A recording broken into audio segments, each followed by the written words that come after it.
Accept your death. So an interesting thing happened to me as a gamer this week that I was not expecting at all. Kind of like right in between, like just when MK9 was dying and Injustice 1 Gods Among Us, like started like just kind of in that weird awkward between period. I went through like an intense Skyrim phase. Like I lost my life to that game for quite some time, and I had so much fun with it. And then I was having so much fun that I was like, well, I'm going to go and play Oblivion, because like that was the game that came out before it. So I was like, well, let's explore a new world, and I just couldn't. Like going back like that far backwards and like the graphics and that kind of a thing, it was too It's jarring. hard, right? And like the modern amenities, like the way they kind of like increase quality of life, it's hard for me to do that as well. I never played Oblivion, but I played Morrowind. So this is like in 2001 or something. I lost my life to that game for like 3 weeks, so much so that when Oblivion came out, I knew about it. I was going to school full time and working full time, and there was this nerd in my Calc 3 class that wore his Oblivion cap like every single day. But I was too afraid of the distraction, like while I was going to school and stuff, because I don't have control over what my brain wants to latch on to. That's some good self-control there, hater. I definitely did not have that kind of self-control. But yeah, so when earlier this week I just saw that they just randomly dropped a remaster of Oblivion, and it like I think they announced it, and they basically were like, okay, well, go play it. Yeah. Like, so at semi-leak the week before, I knew it was coming because the website went live like on accident, I guess, for I think only like a couple minutes. But of course, you know, screenshots exist. Like nothing's ever, you can't erase anything on the internet, you know? So, but I think, I mean, that could have been intentional, right? It's the way they kind of like hype it up. And then it does look like a shadow drop. Like, we're announcing this big thing. Oh, and you get to play it right now. So it's a good opportunity for me to go try it. So you got it? You've been playing it? Yeah, so I was on the fence because I was like, like I really wanted to try the game before, but like because it was just so jarring to look at, I didn't. So now here's this opportunity for me to play, like, even though it still looks dated, like an updated version of that game. So then I had turned on my Xbox, and it was included with my Game Pass, so I don't even have to pay for it. I was like, hey, yeah. All right, well there's because I was a little on the fence. I was like, $50, I don't know, and then there it is, like install. I was like, okay, yeah. I keep forgetting that you're an Xbox boy now. I know. I honestly like. I have not had a want to go back to PlayStation, to be honest. Like the Game Pass is a little bit more expensive, but I mean, you just get so much more out of it, you know, and things seem to run smoother. I don't know. I'm not one to get too involved in the console wars. People like what they like. I was kind of forced to go over the Xbox side, and I'm not hating it. I'm just saying, turned on this game that I wasn't sure if I was going to buy, and there it is, right in my library. So it's kind of nice. Not gonna lie. No, not an ad. Hashtag not an ad. Yeah, hashtag not sponsored, by the way. Imagine I got an Xbox sponsorship. Microsoft. Hey, I like that podcast you guys are doing. I mean, if you're out there, sweet, but yeah. Anyways, you know what else is sweet? Yeah, I was just waiting for it. Comments. Hey, let's go. So 1 year of comments, and every week we've done it. We've read the comments. So this week is no different. Starting out with Gob 1996 saying, "I'm surprised they haven't put in a separate mode where you can play as the crazy combined characters. I would play the hell out of that for breaks away from Combat League. I literally played one stage in MKX that was the Deadwoods from the release trailer. Best one in my opinion. That is a good stage. Not gonna lie. I agree. I would have a lot of fun with those. We could have some really trolly matches with those characters. That would actually be a super fun mode. It should be. What a missed opportunity for create a character. You get to make your own mashup, and you can kind of like, I'm the one that gets to come up with Baraka's wearing Johnny Cage's hair, and sunglasses or whatever. That was my idea. That's my custom little, invader. Yeah. See? I mean, I didn't even think of that. That'd be a lot of assets. It would kind of match the theme, because they definitely were going with like a Mortal Kombat Armageddon thing with the story and all that, and I think maybe that was like a plan down the road, and like those were characters like hints of what they wanted to do, and then just never got the time, is how my mind likes to think about it. But I mean, I think that would be novel. I don't think that's something I would play regularly, but no, it would be kind of fun. just like a side thing, and like maybe like its own online mode that wasn't linked to any, like you couldn't do King of the Hills or anything. It was just this one mode for create a character. Dude, just playing Geras with an ice ball. That would be so sick. Oh man, I mean, and some of the mashups are pretty cool. So it'd be cool to like choose like the special moves, like maybe you choose like a move set, like Garrus's move set, and then Sub-Zero's specials, or a mix of two or something like that. I don't know. Yeah, like the World Tour and Street Fighter. Yeah, same kind of. Did you idea. play enough of that? I played a little bit, but not very much. It's where you can kind of like combine different characters' moves, and then you can go. They have the battle hub to where you can fight other people, and they even have incentives that sometimes like part of the daily challenges. That's pretty cool. To participate in those and stuff. So it's pretty funny to see people, you know, doing a Hadouken, and then they do Minon's command grab, and then into Blanca ball or lightning or whatever. I can imagine there's some wild combinations out there. Some abominations. Oh, I'm sure that too. I'm sure Yeah. that too.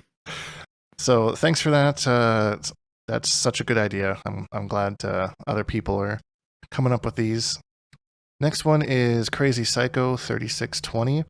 Longer comment here, so I'll leave it on the screen. But talking about Lee Mei Shujinko, actually gave me this combo because I really wanted to play this team, but like I couldn't find the damage. And then here comes Crazy Psycho with the combo path, and since then I've just been finding this insane stuff. And like little things like the lamp off of the Shujinko crumple just does so much damage in and of itself, that all of these little things that you can get like 400 damage just from that. If that's like involved in some capacity, it's going to be close to 400 damage. And it really allows for like super viable situations. Just cash out even if you don't have resources. You still have the crumple right into the lantern. It's actually really, really good. I love the lantern combos. They look super cool. I still have yet to hit the brutality off the lantern. It just hasn't worked for me. But like now that I know I could do it off the crumple, maybe there's an opportunity right there. I don't know. Maybe. What are the requirements for it? Just that it's the last hit? I think so. And that's where I was kind of like trying to have problems getting it as the last hit, especially against like you don't have to hold another button or direction or something when it happens. I think there might be like a hold up. I can't remember. I remember trying it for like good 15-20 minutes. It's like, oh, I'll come back to this. I think there's like a hold up or hold down or something like that. So more than once as Melina, I've teleported into that brutality. Really? Versus a Lee That Mei. would look really funny. Dude, it's hilarious. I think I can't even be mad about losing, right? Like teleport and then you're just floating away. Right into like you teleport through the lamp and then your head becomes the lamp, and then you start floating away. It looks pretty funny. Is that a janky animation or does it look pretty smooth? Dude, it happens so fast, like, like in a moment. Like, listen, I'm doing teleport and the lamp kills me, so that's like a low health situation, right? And doing like probably the worst option, so I deserve it like more than, anything else. It was like comedy, like when we play our sets and stuff, some things we kind of stop and laugh at for a few minutes. Yeah. Because like the interaction is just so funny. And that's one of them. Well, I mean, yeah, it's like that. The way that you kind of turn it and just teleport. I'm just thinking, I almost want to do it just to like see if I can replicate it, see what it looks like. It sounds like it's pretty good. All right, last comment here. Shin Fits, congratulations on almost a year of the show. By the time you're seeing this, it will be exactly a year, actually. I grant you the gift of your existence. Why does that sound like vaguely threatening to me? What does that mean, hater? Is that I thought that was maybe you Quan, you Quan people speaking your own language that I didn't understand. Sounds like a Quan thing to say. So I don't know. That might be like a brutality quote or something, but it's not triggering any memories in my mind, so I'm not really sure. The one that always sticks out in my head is "No one will grieve you." Like that's just such a mean thing to say to somebody. I love that so much. I like placenta. Placenta. He's got good gibberish or whatever he's saying. If it's not gibberish, it sounds like placenta.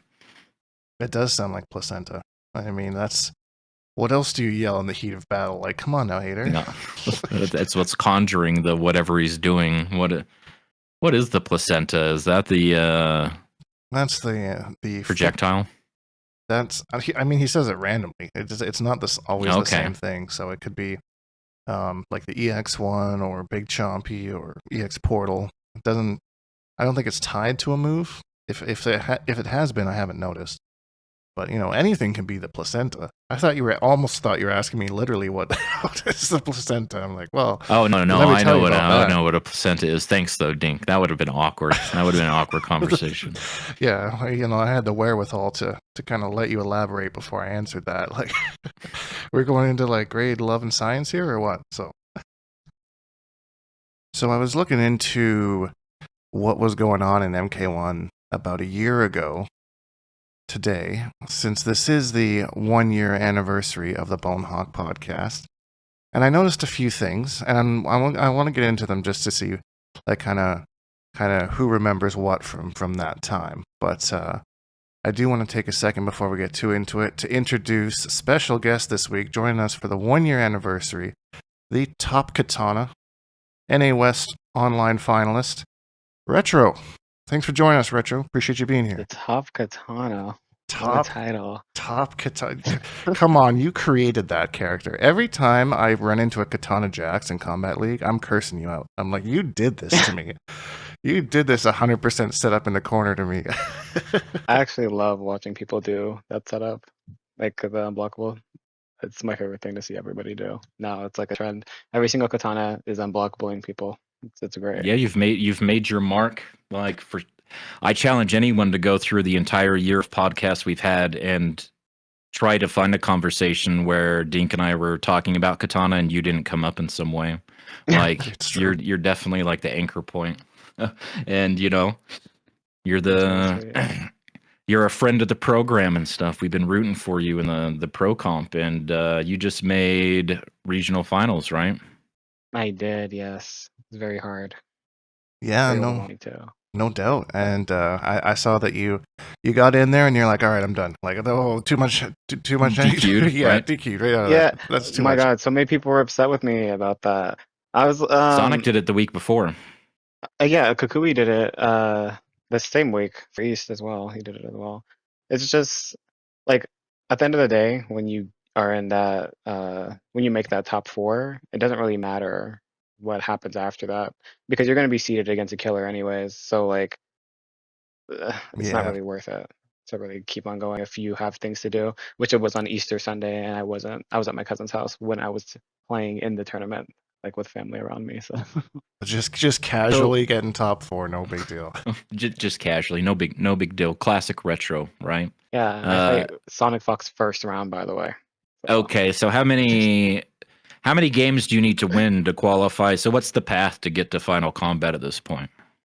so honestly, so I didn't have the expectation to completely win the entire bracket and like because the way it worked last year is it went off placement and everybody who did place top 8 got pro comp points, but this time it's only the winner gets just a direct like everything into final combat. You just straight into final combat if you win this next week qualifier. So that's kind of how it's working. But I would have to beat Sonic Fox, then I'd have to beat either Hourglass or I forget who he's fighting. I think it might be Rewind.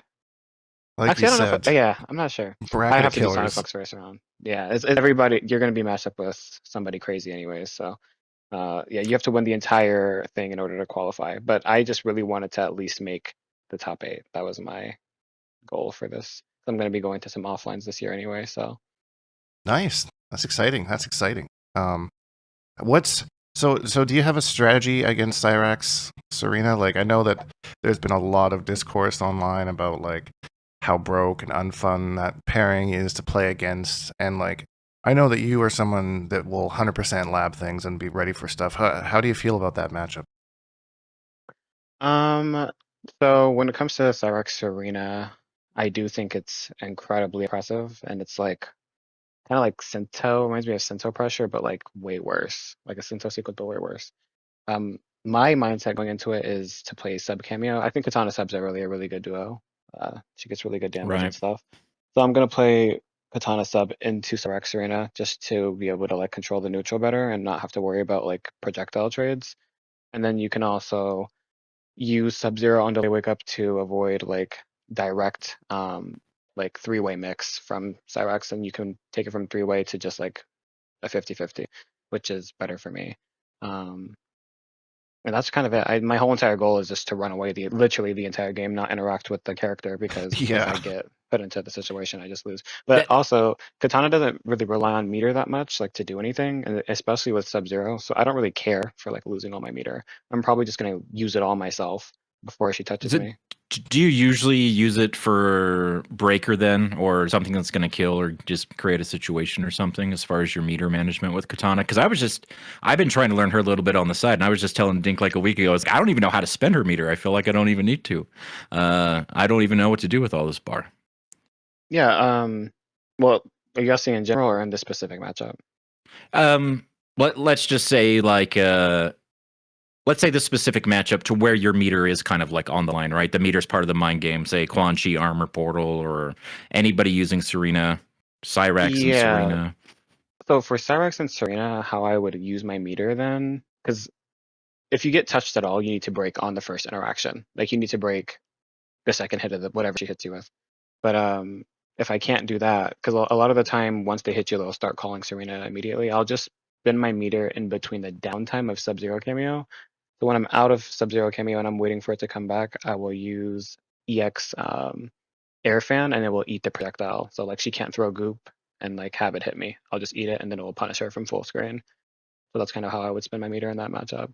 Or I'd spend it on just damage, just cashing out when I do get the hit, Winning or that if I get trade. the hit. I like that. Hmm. That's smart. That projectile is very annoying. I mean, a lot of her. I don't know if it feels like when I've played against you with Quan and I'm trying to zone, like it feels like she has really really good counter zoning. Like if she gets a life lead, then obviously she can run away or whatever. But I don't know how you feel about her as like straight as a zoner. I'm assuming like fairly confident if your whole plan is to run against Cyrax Arena. Yeah, I think Kitana.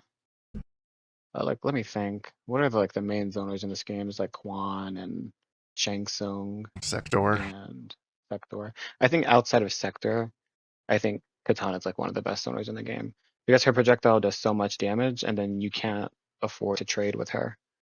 Um, because of her EX down back 3. So like if you ever trade, you lose 40%. Or if you do the EX air like fan, it absorbs projectiles. So like if you're fighting a Shang Tsung who should be, he doesn't win the zoning war because you guys do like kind of similar damage on interaction, but um you can eat every single flame skull with air expect forward 1. So That's like that's a crazy. really bad trade for That him. sounds really good. Yeah. You can do the same thing with Quan too, actually. So Yeah, I've been victim to that for sure. That's that feels bad, man. You finally got the right spot, and then oh, there's there's all the projectiles just gone. yeah. Um, I want to ask your opinion on Quan because we were talking the other day about playing Quan in the pro comp and that kind of thing, and like I've seen him like in the most part like in the bottom half of people's tier lists. But like from your experience, do you have like an opinion on is he really like bottom 3 or do you have him like in the mid tier? Because I know that there are certain players out there that will not shut up about the armor portal, but I honestly don't think it's that strong. So um I think Quan, I think he kind of sucks, but I do think he's pretty annoying. Like if you don't know how, like his win condition being the armor portal, if you don't know how to play around that, you just it's like one of those things that you can just lose to, which is always like good. But once you lab it, so like when I was fighting Enzo, I just fought him in to qualify for Pro Comp actually. I fought him in top 8. He was my first match. And when I was fighting him, he plays around armor portal a lot. So like when you're What chasing cameo him was down, he using? I don't recall. he was using Lao. So he plays Quan Lao, and he gets like the Okay. little bone cage combos with the teleport and stuff like that. But when I was chasing down his armor portal, I was making sure I'm doing something that pushes me out of it the entire time, or like just avoiding it completely. Like I'll do a combo, something quick, and then air down back to across the screen or something. So it just makes armor portal useless, Right. which not a lot of people do. Also, like certain strings, Kitana has like a string that her 4-4-3-3-3 hits really, really fast. There's no way you could press in between it, even with armor portal. So I just like will use that a lot and stuff like that. I also don't think she really loses the zoning war that bad either, because he's like the premier zoner of the game, but he also has no HP, and then he also has like ways to play around his projectiles. Like they're not the best. They're not even close to the best projectile in the game, No, actually. no, So definitely not. He's fairly weak for being the premier zoner, I feel, and especially with like the cameo system, there's just so many ways around zoning that it's like he needs to be more unique in if that's what they want to do with him. So I don't really know. yeah, I've actually, speaking of zoning, I've been working really, really hard recently to use Jax offensively and in my zoning war. So I've been using like the like gotcha grab where he like goes forward and has armor, and it's so broken. Like it makes Katana's zoning even better. I think that if I use that against Quan Chi and he uses like purple skulls, it will just completely nullify it, and he won't be able to even trade with me. Dang. I was in the lab trying to mess around with that, and that input is so annoying. I don't know what it is about that input. I just can't get it to come out. It's I don't know if they made the window easier, because I remember people saying that when he initially got the move. But I just can never get that armored gotcha grab to come out to even practice anything. But Because it's a half circle, right? it's annoying. You also, if you hold forward, it comes out a lot easier. By the way, I don't know if anybody told you that. I have Like never if you heard hold that. forward at the end, yeah, it'll come out way easier. All right, I'll try that. That's I'm doing a thing where I'm trying every cameo with Quan Chi, and I've been kind of avoiding Jax for that particular reason, because I know that move's really good, but I can't do it yet. So I won't Yeah, it's pretty practice annoying. the hell out of that. So hopefully when my time comes with Jax, because he gives us 100 health. Does he still give 100 health? He still gives 100 health, right? Yes. Yeah. So our main protagonist Quan Chi needs it. He needs all the health he can get. So I have a question, if I may, because a lot of the narrative with that I see around Kitana in some circles, she's like one of those characters that people kind of insist needs like an overhead.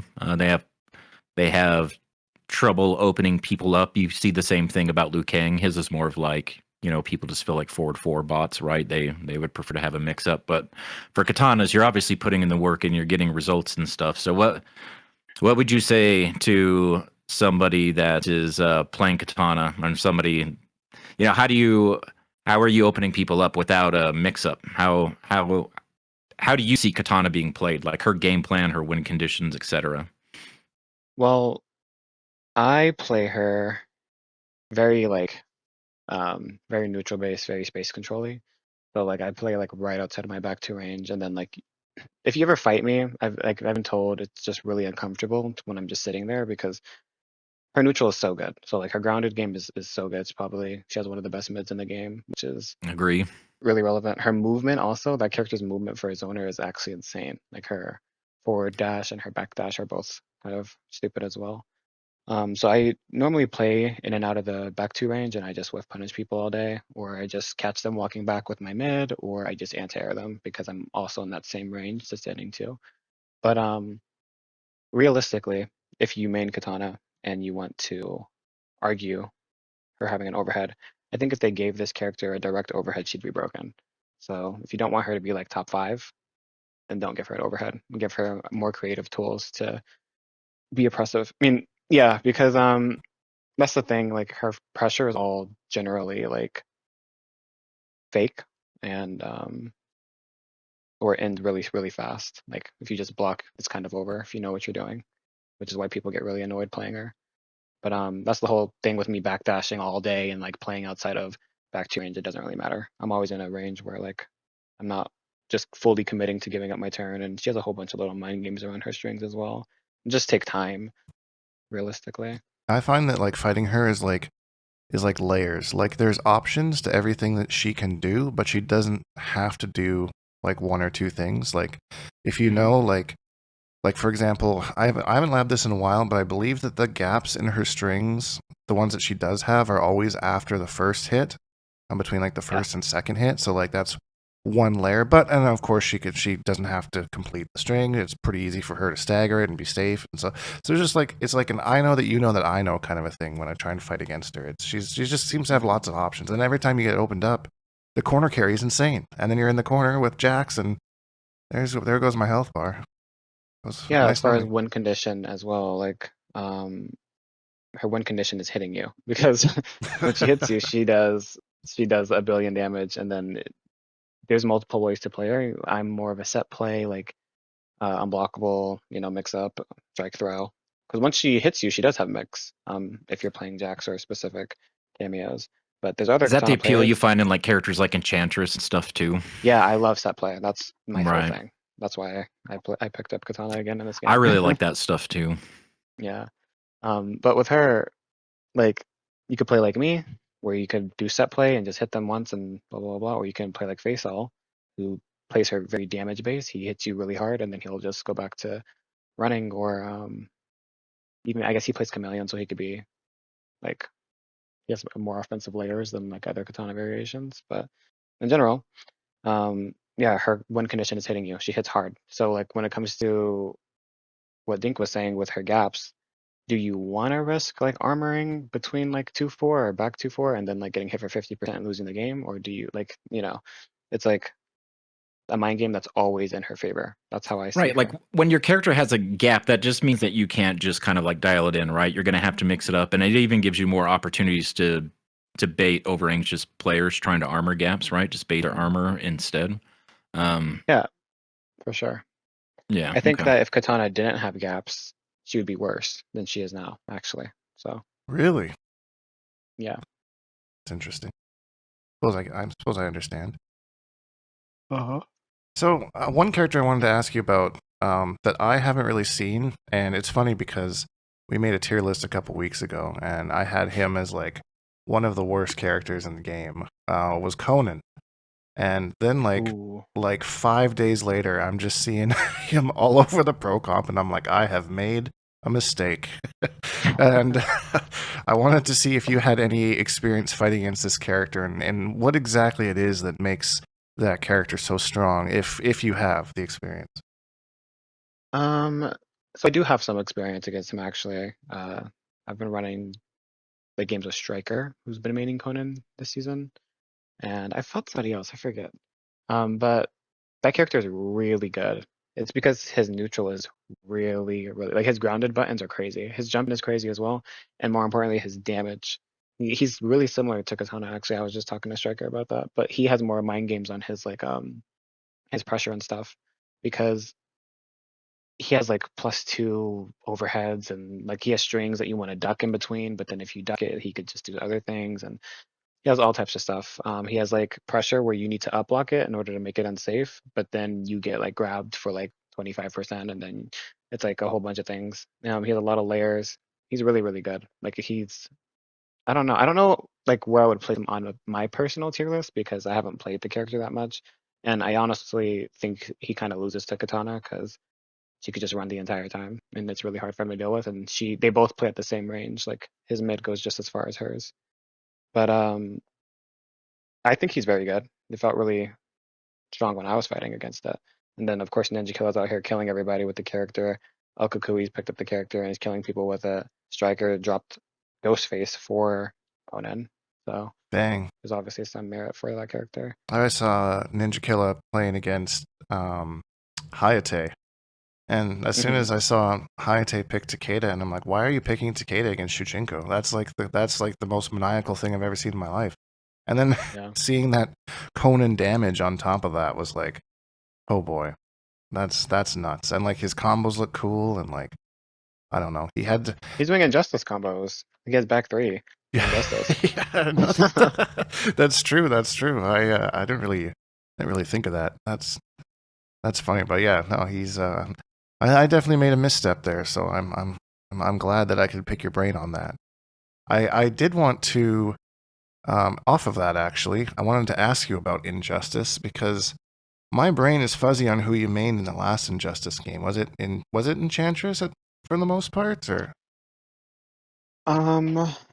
Well, when Injustice came out, I was going through I was like young. I was like what, 16?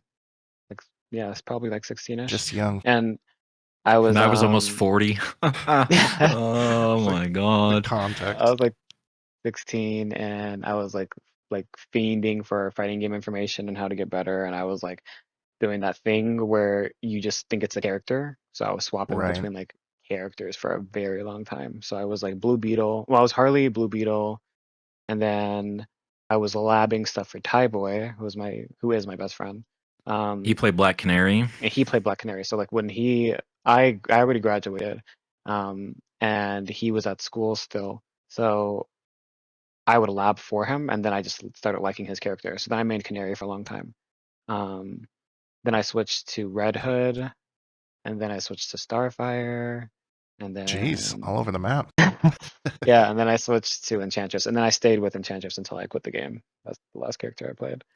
So you probably won't remember this, but I remember the very first Bonehawks versus STB thing in Injustice 2. Do you remember that when Noodles played Evil Presence, and that was kind of, I feel like Evil Presence took Noodles in like I'm gonna clue you into a few things, and then we saw like a huge level up there from him.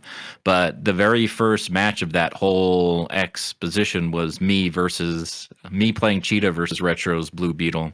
I was in the Discord and everyone was yelling at me to down two all the corner hover mix-ups. Her down two goes like literally straight up in the air, if you remember. So I have no, like I don't remember it was that at like, all. dude, that whole thing was like such a skill gap. Like it was I felt so I wonder bad. if that's still on YouTube. I actually want to see that. It I haven't might watched be. any of my I'm not Injustice sure. gameplay. It was streamed on Twitch. I'm not sure if it ended up on YouTube, but yeah, that was the very first. You did a couple of them, Dink, but I remember that being the first one, and you asking for volunteers, and that was before I knew better. That's before When Enchantress came out, and you were streaming a lot, right? And Retro was in your chat. I started talking to Retro and asking all these Enchantress questions and things, and you were super helpful then. Do you remember playing the jury mirror match in Street Fighter V? Like we were both bored on a Saturday, and you're like, "Let's just mirror match, and I'll just try to give you something to work with." Because I didn't. That. Yeah. Yeah, I do because remember. I was trying to learn the game. I didn't really know what was going on. Mm-hmm. Yeah, crazy. It's hard to believe that was like closer to 10 years ago than 5 years ago. I know. Yeah, 10 years ago was when I first met Retro and playing Cassie Cage, and I remember playing a set against you, and I was doing like the most broken Quan Chi mix-ups ever, and I remember after the set, you're just like, I don't know what I'm doing wrong, and I'm like, and I didn't really know how to say like, guess again, bro, kind of a thing, because like it was just like, I don't know, I'm just mixing, like I don't really know. And then like I remember at the end of that when what was the variation where she had like the overhead like shot thing or whatever? Brawler? Not brawler. Maybe Spec Ops. She had like this overhead like thing she got called like a beam or something, I think. Maybe yeah, that's Spec Ops. She called in the little missile or whatever, the little airstrike thing. Yeah, yeah. I remember you getting really good with that at the end of MKX's life and just mixing my shit. That character was crazy. That character did a lot of stuff. Yeah, MKX was my my like real hunger era. I think like when I was 15, 16, and then like I think when I turned 17 is when I started getting pretty good to where I wasn't like just like asking anybody and everybody for information on how to get better. And started kind of trying to figure things out for myself. But I remember you saying to me once when during Injustice 2, like after we had played, and you said you reminded me a lot of like how I was playing in MKX, right? You probably just need like one more game to kind of like find your grounding, find your rhythm for things to kind of connect a little bit more. You were wrong. Here we are like 3 games later, and I'm still no, you were mostly right. It's all like mental acumen and composure at this point. But Yeah.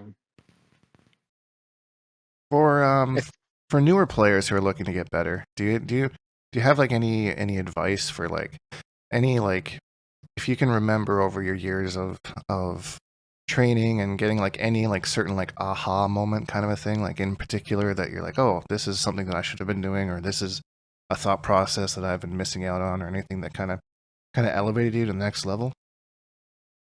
I do actually. So I still see it a lot even now when I'm helping people or when I'm just like Discord watching and stuff.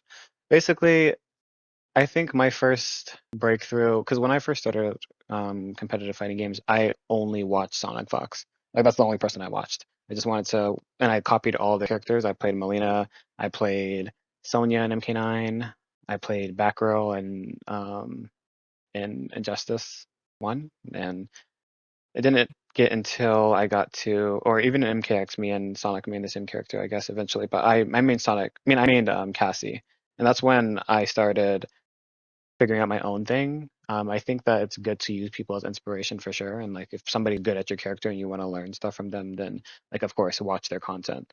But instead of trying to just replicate exactly what they're doing, because you don't know what's going on in their mind or why they're doing these things. That's why when I make my videos, I try to explain exactly why I'm going for what I'm going for and when it applies, so that when people are learning, then you know, they can understand why I'm doing what I'm doing. But back then, like in-depth guides and stuff, they were coming out, but like not to the extent like that they are now.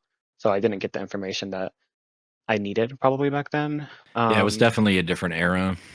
Yeah, because I think like even in MK9, there's really good players in MK9, but like frame data wasn't easily accessible and all types of stuff like that. So in general, my first breakthrough was when I started actually trying to find my own like personality when it comes to fighting games and doing what makes me happy. And that was for MKX. But I'm not going to act as though I didn't struggle in MKX because I met you and I definitely did. But honestly, you gotta want it. You gotta understand like what you're doing and really look for it. Like look for what makes you happy. Look for what you like in the fighting game. Don't just settle on something that and honestly, this can be coming from me because I'm a loyalist. Certain people don't think that way. Certain people want to play what wins and the top tier and stuff. But I think it's Yeah, really hard just trying to replicate somebody else, and you get lost trying to figure out like why can this person do it but I can't type of thing. Right, like you don't even realize that they're going for a mix up or they're establishing a layer and something, or they're walking into a conversation that's already started and they Hmm. miss the whole first part, right? All the conditioning that let all that stuff work, Yeah, for things like sure. that. I think that's exactly what I'm talking about. And then I think what else did I have a breakthrough? I think I honestly had a really big breakthrough in MK 11, but I didn't put myself out there at all. Like I wasn't competing or anything like that in that game. Um, but I did gain a lot of knowledge, and a lot of my gameplay like comes from MK11. Like my like whole micro backdash pressure and stuff is from MK11. My movement is from MK11. My spacing is from Street Fighter, where I play most of the time because I play in the exact same range. If you like watch me play Street Fighter and watch me play MK, it's so funny because I'm playing Jerry in the same range I play Kitana. Uh, and I've played a lot of games. I just kind of went around and figured out what works.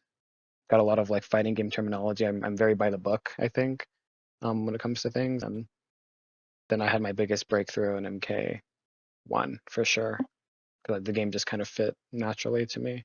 yeah, that's one thing Um, that I've said a lot is like if you want to get better at one fighting game, it really can help to venture out into other fighting games, and you might find Yep. characters and like gameplay and situations that kind of challenge you and give you knowledge and be like, okay, well, I didn't really know what to do with my character in this game, but in this game, this kind of showed me that I should be doing this or something It like that. always gives you new ideas. I agree. mhm. Even That's though, where I am now. I think my breakthrough came from now I have all this fighting game knowledge that I like crammed into my mind that I got from everywhere. right, And now I could just apply it in one place because it's the only fighting game I'm playing right now and kind of help others. I think me being also, I guess, a teacher in a way, and like helping other players helps me a lot because I'm going out of my way to lab certain sequences and interactions for other people as well. So I have to make sure that I'm not incorrect, which helps me in Do you feel like it also, maybe I'm projecting here because this is something I see a lot in other contexts or whatever, but like in like my own life, where you feel like when you're in those situations and you're forced to articulate something, so you have to get it out of your head and form it into words that others can understand, and then at that point you realize like, oh, maybe this isn't as good as I thought it was, or maybe there is something I didn't consider before. Anything like that? Do you feel like it's helpful for that sort of stuff? Yeah, for sure. Like there's a lot of tech and stuff that comes out. What was especially with me playing a set play character. There's a whole bunch of stuff that I created. There's a whole bunch of stuff I didn't put out because I just don't think it's worth it in comparison to something else. So I may create a concept that can work. You'll see me go for it. Maybe it'll be a cool clip on Twitter sometimes, but it's not realistic. So I don't teach it to other people because I don't want people to rely on gimmicks and stuff to win. I think that is also something that can hold you back when you're trying to become a better fighting game player. Is when you're sitting here and you're um, using something that isn't necessary, like that has counterplay to it, but you don't know about it because you just picked it up somewhere, and then you go and fight somebody who's really good at the game, and then they just destroy you. Um, like I wouldn't say if I was a new fighting game player and I picked up like Cyrax Sareena, right, and I was to do pretty well with it. I mean, pretty well by a casual standpoint, like as far as like winning a lot of online matches and stuff. You can't expect to replicate that exact thing in other fighting games. So Or even with another character in this game. or You even know, you if start with feeling another yourself and you're like, character, oh, I'm going to play my boy Scorpion or something. And then it's like a just get completely destroyed. different sort of thing. And you realize that you're like missing all these sort of things that like are universally applied to the entire roster, but Cyrax maybe just has as part of her character balance, right? Just has a little bit more privilege in certain areas. Yeah. So like certain things like that, I wouldn't want to teach people. It's also just not my play style either. So I remember one thing that you told me, like probably week one of MK1 was about the Sub-Zero cameo, and like basically all it's doing is just turning it into a big game of neutral. And like as soon as you said that to me, it's like, dang, that's true. Like I just play neutral, and like even to this day, like a year and a half later, whatever, I will play someone with Quan or Sector or whatever. They'll lose, go straight to Sub-Zero cameo, and they just walk in like it's invincibility and just smack full combo Right, like every they can't time. even be hit. Yeah, so it's just like, and then they get so much more mad, and that's when I get like my hate mail and stuff because they thought they had the counterplay, and then I'm just like, nope, sorry, here's a big tentacle to flip you in the air because you tried to just walk on in. Yeah. So People don't really think about that. I remember when there was way less cameos than there are now, and people thought sub cameo counter Kitana, and I was like, I mean, it stops the zoning, but can your character keep up with her in neutral? Like Liu Kang, like somebody was running like Liu sub, and I was like, you really want to sit here and play neutral with me as Liu Kang versus Kitana? Like that's what you want to do? Like, and just get back to it the entire game. But yeah, so that's like a good example, I would say, of what you were going off about just just not being ready for the counterplay, like doing something, not understanding that there's it's not the gotcha that you think it is, kind of a thing. And then when we're mentioning teaching, I've found that like sometimes when I'm helping people and teaching them things, sometimes they're on layers that I've actually forgotten about, and then it's something that's like a little bit more basic that I'm like, yeah, I'm teaching it to someone kind of reinforces it in my own brain and be like, right, I actually haven't thought about that in a while, or I haven't really focused there for a while. And it helps my brain to kind of go back and bring things to the forefront because I got to teach people about it. So I find it's like a kind of a, I don't know, teaching someone, but also teaching me at the same time. I'm not sure if you've had kind of similar or how one-on-one you found that kind of thing, but I've definitely found it useful for me. yeah, for sure. I think something I forgot about is like, so the mid-level plateau for fighting game players is like hell. Like, that's like the thing to overcome, and once you do it, you just like feel like a huge like sigh of relief when you overcome it. But like overcoming it could take a long time, it could take years. And so when I go back and I am helping a mid-level player, who's pretty good, but they're just missing that one thing. I like, for example, competitor, who's I think is pretty good, right? Yeah. But he like sometimes like when we're speaking, he thinks on about a level that I forgot even existed. Like he's very worried about like, well, if I do this option, what if they do this to counter it? And I'm like, okay, well, did they show you that they know this option? He's like, no, but you know, it's an It's option. there, so So like, I don't want to do it because then I could get punished. And I'm like, okay, well, the thing that you're doing, which a lot of mid-level players do, is you're creating a solution for a problem that doesn't exist yet. They have to show you that they even have the answer to what you're doing in order for you to stop. You also have to think about the risk reward there, which is a whole nother topic. But I just Right. think it's interesting to listen to people like explain to me why or what's going on in their mind when it comes to them interacting with other people in fighting games. I think it's very, very like interesting to talk about and stuff. yeah, Dink mine's and I have just talked huge. about that a few times on the podcast. I always bring up Anakin, the Tekken player, like his advice when Tekken 8 first came out. And it's exactly talking about things like that. Like you don't start reacting or trying to read into things or make hard reads on things until a pattern's established. And them using it 0 to 1 times is not a pattern. 2 times is a pattern, right? Like you can't assume that they know, like you were just saying, you can't just assume that they know that they need to block overhead for this and they're going to get their full punish, right? You need to establish the threat. Like you can just get up blocked all day if all you're going to do is jumping, but jumping still needs to be a threat. Like that's a kind of a philosophy in Street Fighter and stuff as well, right? The air needs to be a threat, even if it can be beaten. Like you need to remind your opponent that, you know that that's an option and they need to be worried about it. Yeah, Yep. for sure. Yep, definitely agree. I do that a lot. It does kind of suck having a little lower health because if you do get punished for something, it's kind of like, oh, okay, well then one more hit, I guess. All that stuff sucks in that's why first to 2 sucks, right? Is because you don't have as much time to adapt to things like that or establish those sorts of things. Like things are way more riskier. Yeah, first to 3 More is riskier. Things are way riskier. like grammar hater. Yeah. And like the amount of like 3-2s and stuff that we see in like pro comp events as opposed to like, I don't know, 2-0s or whatever that you might have in Combat League is like, I'd much rather watch a first to 3. There's much more like adaptation back and forth. And especially for MK1, I think it's the perfect game for that because like like say in Justice 2, for example, like first to 3 went on forever and there was like never any timeouts because the games took so long.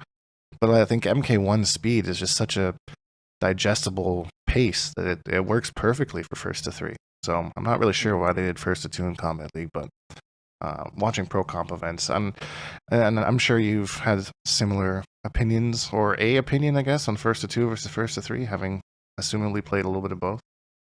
Oh yeah, if I was in first to 3, I would have lost in Pro Comp round 3.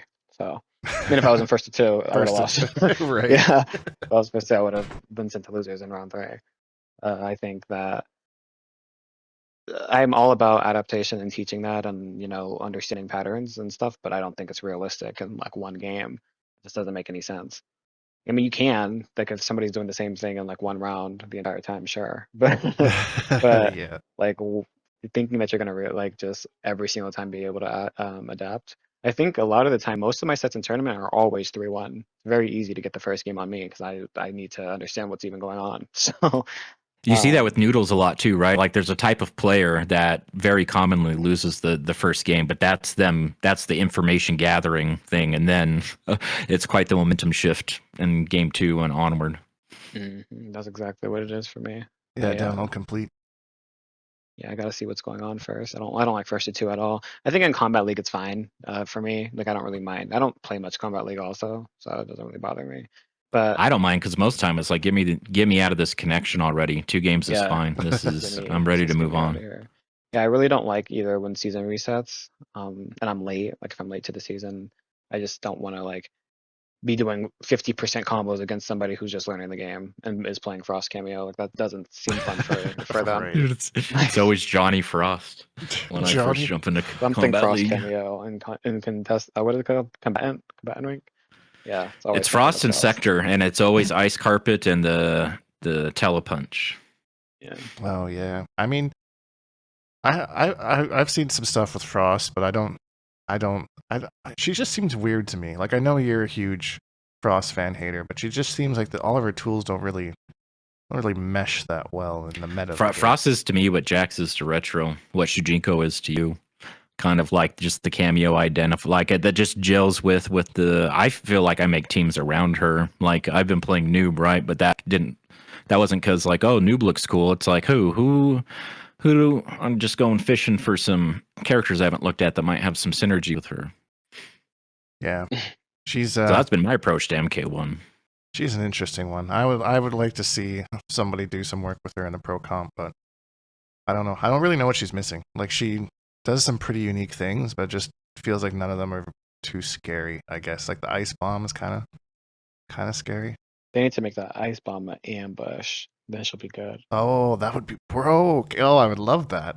That would be so super broken. broke. The ambush they gave her now is kind of, I wouldn't say broke, but it's good. It's way better than people give it credit for.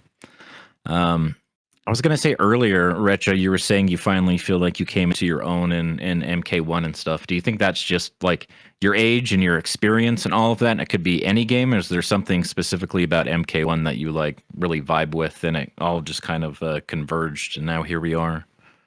I think it's definitely my like hunger for knowledge catching up to me. Because when I tell you I was like a stream monster, I was like everywhere. I was on TYM every single day asking people, like sending my VODs, asking the community like what's wrong. I was in Twitch streams asking everybody for games and then asking like if I lost, I would be asking if they could help me and blah blah blah blah. I've done that. I did that for years. So eventually now, I think I really started to realize that I know what I'm doing in Street Fighter 6. When that game came out, I was like, oh, I know what I'm doing now. I understand. Because I was pretty good at that game. And then MK1 dropped, and I was like, okay, I actually know exactly what I'm doing and why. So it's a combination of both. I'm not by any means old yet, but I've been around for a minute, but I just kind of like consistently. I just think like the whole thing, it could happen. It could have happened a lot faster. Like I could have gotten better a lot faster if I had the information. So that's kind of why I try to put it out how I do it, exactly how I do it, for everybody to Yeah, so grow someone doesn't faster. have the same long journey that you did. They can kind of fast track it a little bit. That's actually why I started doing Yeah.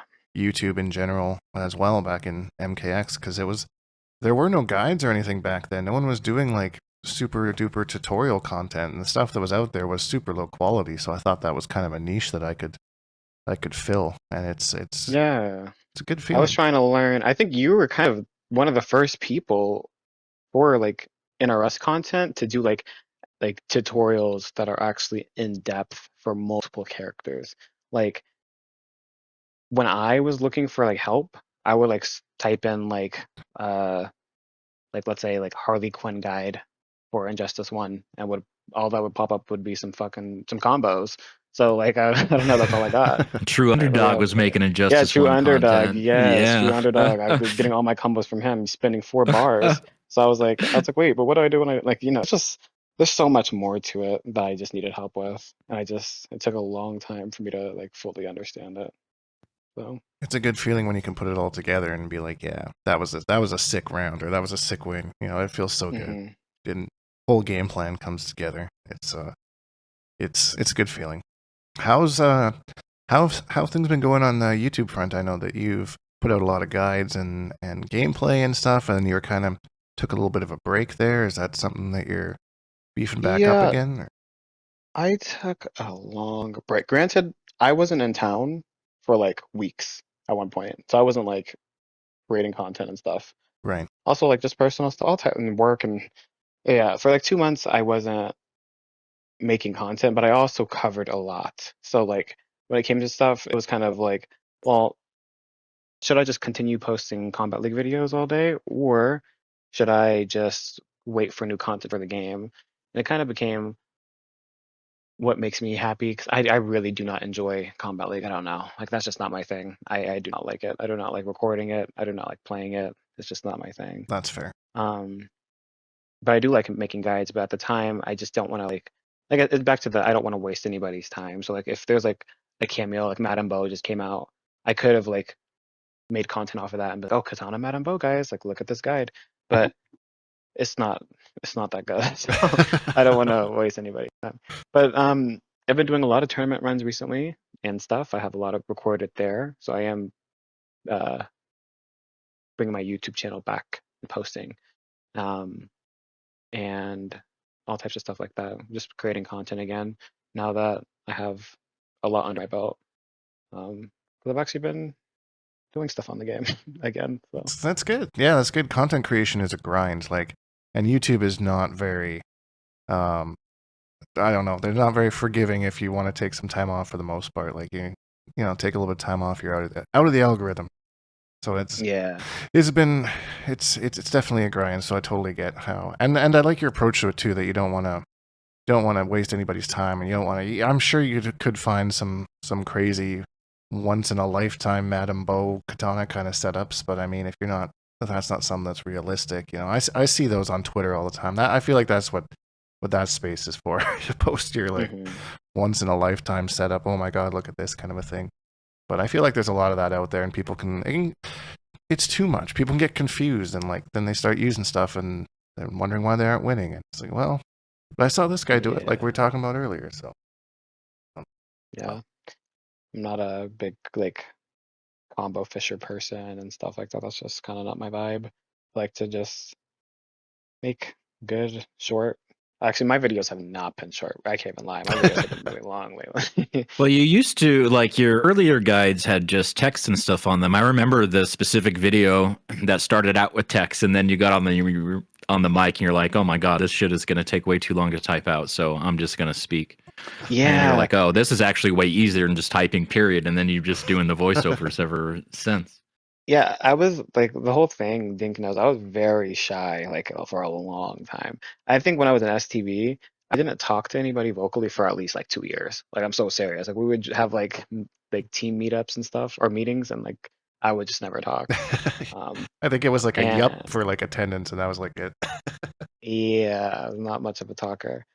So when I started doing YouTube, I actually made a highborn guide in MK11 that I use my voice on. And everyone was like, "Oh, thanks for using your voice. We hate text." And I was like, "Oh, okay, cool." But when MK1 came out, I went back to like text at the beginning, and everybody said the same thing. I asked on Twitter, I was like, "Should I just start doing voiceovers rather than text?" And they were like, "Please." So I was like, "Okay." And then yeah, it's way easier to talk now. I'm much more comfortable speaking than I was, so it actually helped me to I do think it's stuff like easier for a that. lot of people and stuff too, because that means they don't have to watch it, right? They can have it on in the background while they're sitting on their game and listening to you talk, and they glance over when they need it, or Yeah. whatever it may be. It's a better experience, or like people just binging their watch later queue at the end of the day or something like that. Yeah, it's way easier. It's been really cool to see you come out of your shell, because yeah, you were quite shy for a long time, and this year has, the last probably I'd say 2 years have just been crazy to see you come out there, and then going out to your first event at EVO, Yeah. and just that whole thing was crazy to me. Your bracket there was nuts.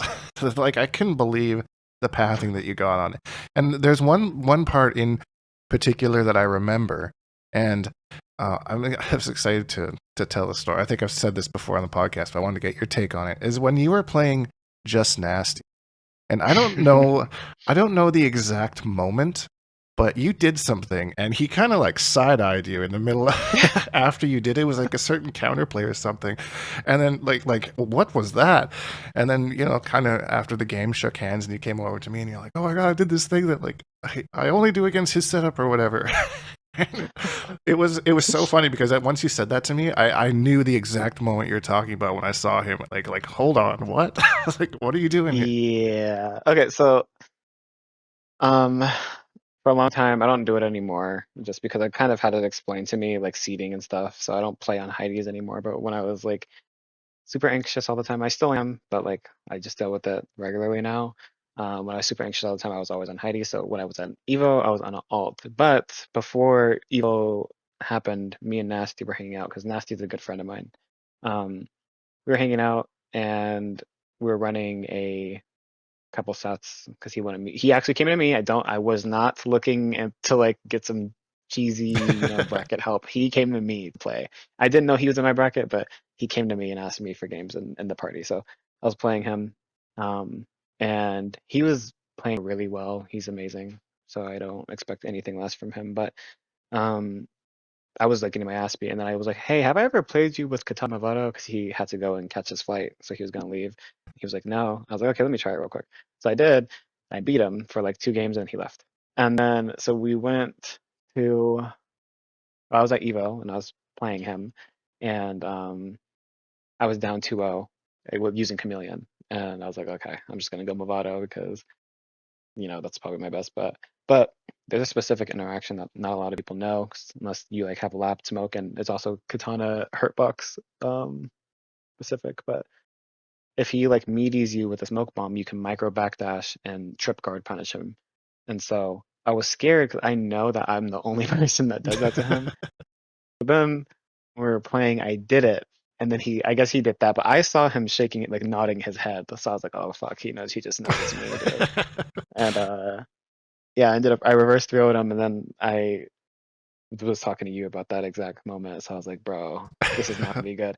And then I go and check the group chat that we're in. He was like, all caps. He's like, in all caps, he's like, you guys, I just lost in bracket this some Kitana player, and I swear to God, it's retro. They did something that only retro would do. And I was like, oh my God. And then that's how it all came out, and everybody knew I was and stuff. Yeah, I remember him walking over afterwards, and just the look on his face. it was really funny. Yeah, that was so funny. That was Actually, I love that event. That was so fun. It was totally worth it. That was, yeah. I had a lot of fun, and it was it was a shame you forgot your damn controller. My God. Dude. I've as soon as you're like, oh, can I use your pad? And I was like, you can try. You can. But Give it a go. Yeah, but I mean, what a run! Like that was crazy watching you go through. And I think it was Javier that sent you to losers. Yeah, MK Javier. Yeah. Mm-hmm. Yeah, and then made your run from there all the way to top 24, I think. And then it was Gi Exceptional, I think. The Ashra. Oh man, that win over Gur was so hype. I was screaming. I was fangirling big time. Dude, everybody was behind me. I turned around. I was like, "What is going on?" I was just a whole crowd of people behind me watching the match. Like, oh God. That was hype. Like it's you gotta love Gur. He's just big teddy bear. But man, I wanted him to lose so bad. That was such a hype set. Yeah, it was really good. I fought him the week after in another tournament too, which is hilarious. You win? You have any offlines? I know you've mentioned that you are going to hit up some pro comp events this year. Have you have any in mind in particular? Or? Yeah, so I was gonna go to Combo Breaker, but it's really, really close. And then I have a couple of really close friends that were asking me about CEO because they're going to CEO. But then my issue is like, I want the most points I can get. So like CEO gives a lot less points than Combo Breaker, but right, like, realistically, I was just like, I kind of want to just meet all my really close friends that I haven't met over the years. So if they all go to CEO, I'll just do CEO and not Combo Breaker, and then I'll do EVO because I'm in Vegas, so might as well. Makes sense. But yeah, I really did want to do Combo Breaker. I was talking to Sonic about it, and they were saying that Combo Breaker is like the event to go to. It's like just as good as EVO. So I was really thinking about that one for a long time, but now it's just really, really close in a couple weeks here. So yeah, that's crazy. Yeah, I don't know if that's going to be like the move. But CEO seems realistic, and then EVO, of course. That's like one of the most craziest things to me about like offline events is like meeting these people that you've known for like years and have played to and have talked to, but like just meeting them in person is just a different feeling. I love that so much. Like it's I don't know. It's cool. Like it's almost 10 years before I got to meet you in the flesh. So I mean, that was exciting. And I was like, I'm not even 100% sure what you looked like. So, but I found you. So, but those are the things that I love the most about events. And that's why, even though like I don't really I'm not trying to get pro comp points or anything. I enjoy competing because it's fun, but I still play very casually. But I like to go to hit up 1 or 2 events a year that I know my friends are going to be at just to see them and have those experiences again. So it's fun. Yeah, I felt Where like I are was you gonna hanging out go with a this year? celebrity. Where am I going this year? I haven't decided on that yet. I have just kind of been. Usually I go to Combo Breaker, but it's I don't know. I just kind of put it off, and it's kind of like you said. Now it's like a couple weeks away, so I'm like, oh, and it's expensive to travel from Canada down there. Like it's Mhm. especially the closer that you get to the events. So, Yeah. but I don't know. I like going, and there's a little ego side of me too, where I like meeting people that are like, hey, Dink, this man taught me frame data. Let's go. Yeah, things Dude, like when that. we're at EVO, everyone was like, "Oh my god, is that Dink?" Yeah, came out of his cave to go meet some people. Yeah, there's You're famous. there's a side of me that enjoys that too. As humble and kind as I like to be, I do enjoy that. I appreciate that, and it's good that I made a difference, and these people get excited to see someone that helped them along. So it's cool. We'll see what adventures I get up to for whatever the next game is, which I think is probably the last topic I want to bring up. I guess is like there's been some injustice hints that from the Boonster. I don't know if you saw that post he made about the. Does anyone miss the arcade days? And I had like the Injustice 2 cabinets or whatever. I didn't see that actually. No. Yeah, I made that on. I missed that too. Actually, I think it was on Instagram. Hater pointed it out to me. So I don't know if you have like. I know that you've played since I've known you like all the NRS games. Do you have like an opinion on the Injustice games versus MK? Are you like if they announce Injustice 3 next, would you be excited about that, or is that even in your radar right now with the Procom stuff going on? Injustice. Okay, so I was not that great at Injustice 2, so that's why I hated it. I wasn't like as great of a player. I was good. I don't think I was bad by any means, but like I just couldn't keep up with like top level players and stuff in that game. But I would love, love, love, love to give that game another shot. If they made another one, I would absolutely be all over it. I would hope like Zatanna or Constantine are in it, and I would play one of those characters, and not be in a crisis my entire Entire experience. experience, yeah. But yeah, I actually love Injustice. I think it's really cool. I would love to play it again. And if they did come out with another one, I would be excited and be all over it. Pro Comp is distracting me a lot right now because I really want to just I don't know. I actually don't like I don't want to I do want to win, of course, but like I just want to give a season of MK like a fair shot of me like giving it my all and see how well I do in the setting for the first time. Because I did give it a go for EVO, but that was like actually my for that entire year, I think EVO was my only event. I played in a Coliseum afterwards once, and then I never competed it again. Like on my start GG, it was just EVO. That's it. I was like, that was all you got.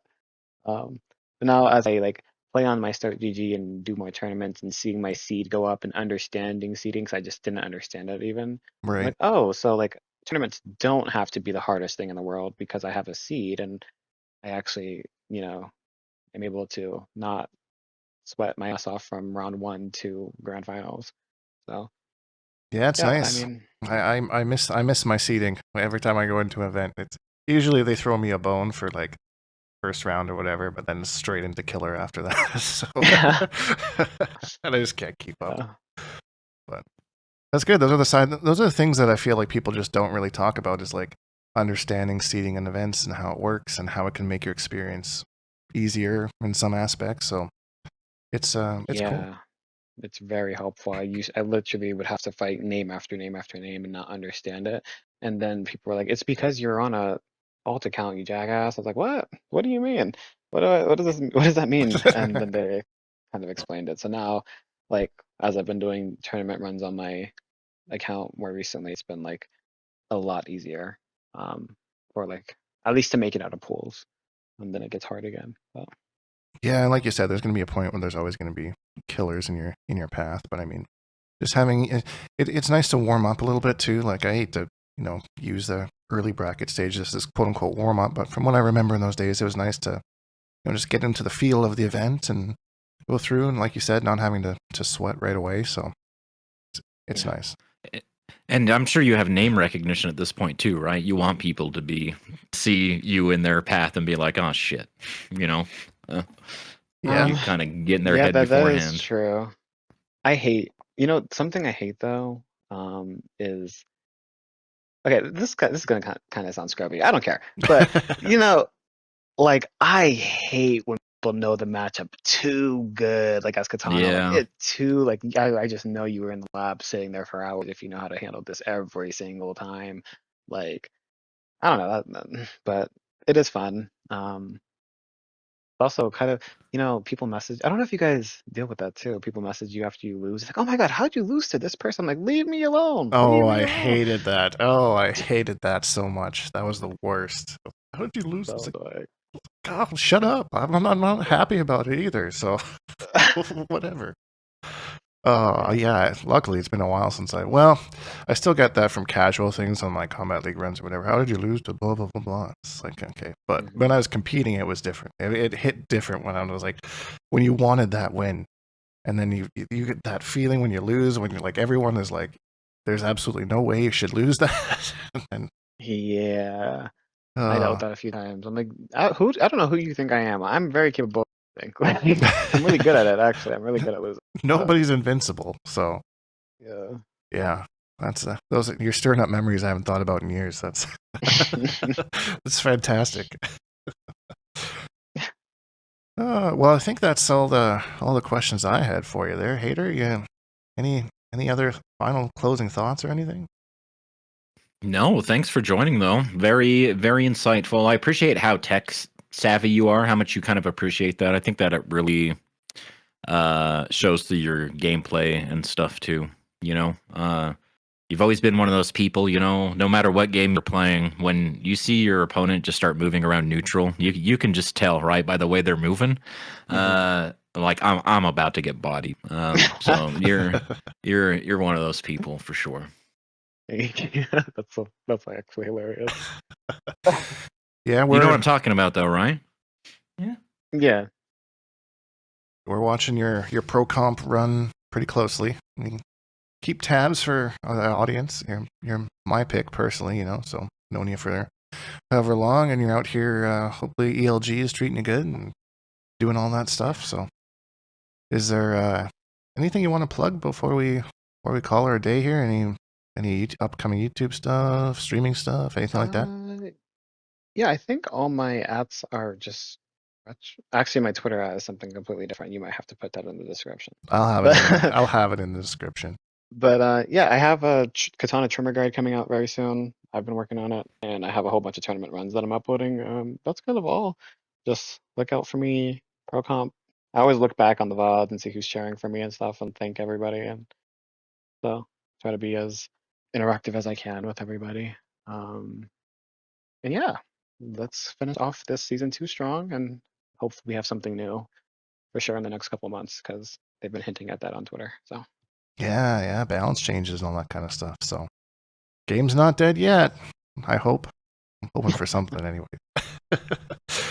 Well, thanks again, Retro, for joining us. It's been a crazy 1 year on this podcast, and thank for everyone for listening. You guys keep coming back week after week, and some weeks we're like, well, I don't even know what we're going to talk about this week. There's like nothing happening, but we make it work. We fill our hour, and then yeah, y'all keep coming back. So appreciate it. And as always, if you enjoyed this video, please leave a like because it really helps me out, and subscribe if you haven't. Because I make new videos almost every single day. Hashtag Bonehawks, all that stuff, and we'll see all you Bonehawks in the next video.